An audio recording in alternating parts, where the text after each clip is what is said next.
So, to publish or not to publish the matric results in the media, it's now for the courts to decide. The Basic Education Department announced last week that it would not publish the 2021 results in the media. It says it wants to comply with the Protection of Personal Information or POPI Act.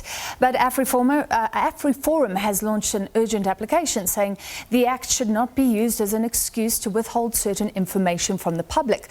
So, with just days before the results are meant to be made public, the application will now be heard tomorrow in the North Gauteng High Court. The Basic Education Department has chosen not to oppose that and says it will abide by what the court decides. It's also admitted that the legal opinions on this matter are varied. To discuss, we're now joined by attorney from Donda Attorneys, Melusi Xulu.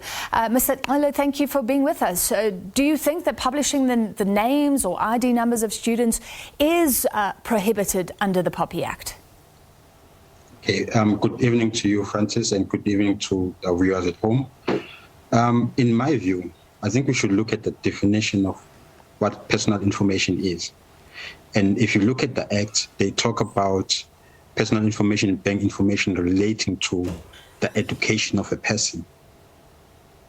Now, the examination number, first of all, let's go back to 2014.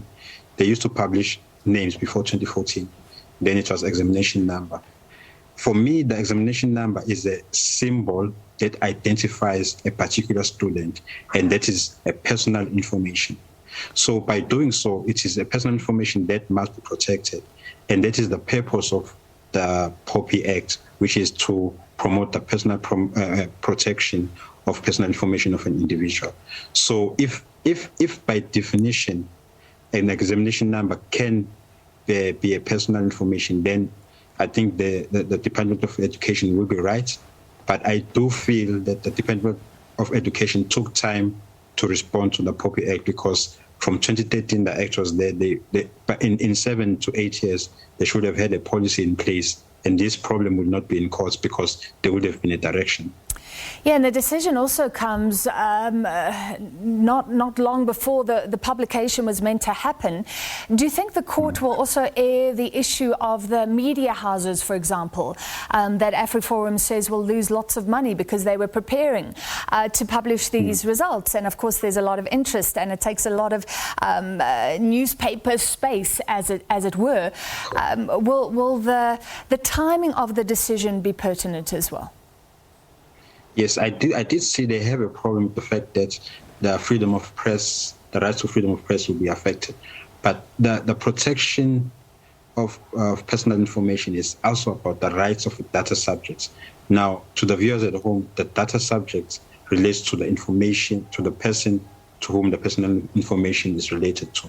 So the data subjects also have rights, in as much as the press would like to make some money out of this interest, because it's an interest that the whole nation has, and they can make money through it. But the data subject also has a right to have or to give a consent to his or her personal information being given to the public. Yeah. And that's the purpose of the POPI Act. Is the threshold even higher for people under the age of 18?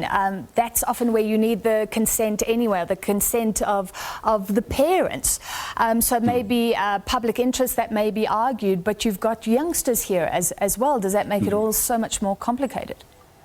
Yes, because, Francis, if you read the Act, some parts do say the consent of the parent, if it's a child, is also needed. So there's a lot of administration that has to happen.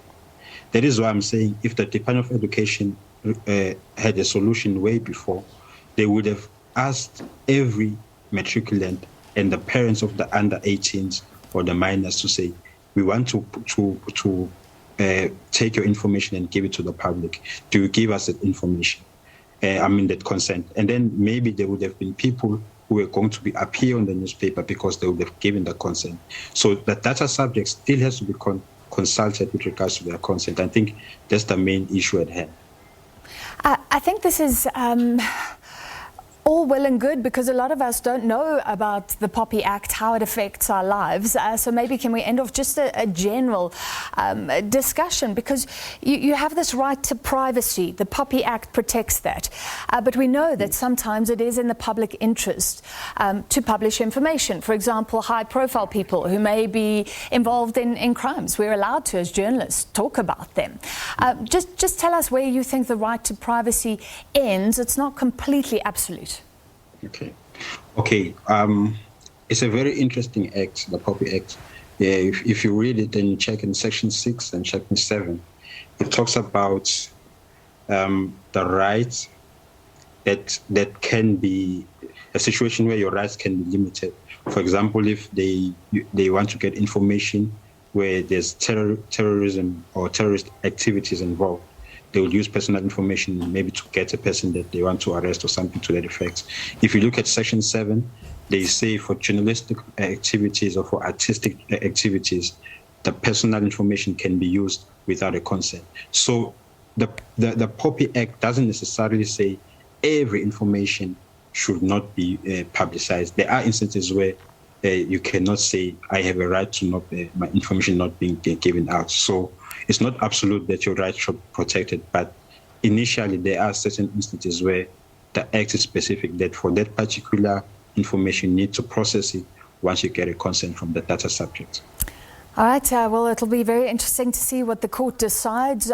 This could be aired in court tomorrow. Thank you for your view. Attorney from Donda Attorneys, Melusi Xulu. Thank you, Francis.